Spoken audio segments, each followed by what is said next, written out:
કી resource. દરેક કંપનીને પોતાની પ્રોડક્ટ ચલાવવા માટે રિસોર્સની જરૂર પડે છે. ફિઝિકલ રિસોર્સ અહીં મુખ્યત્વે building, infrastructure, machines, distribution network એ બધું ફિઝિકલ રિસોર્સમાં આવે છે. Intellectual resources.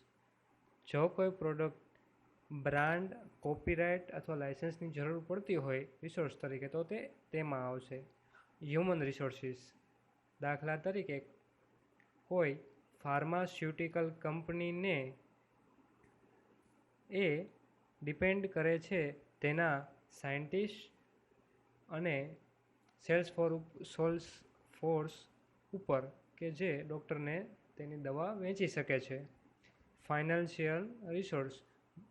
અહીં દાખલા તરીકે બેંક, પેટીએમ અને લાઈફ ઇન્સ્યોરન્સ કંપનીને ફાઇનાન્શિયલ રિસોર્સની સૌથી વધારે જરૂર પડે છે.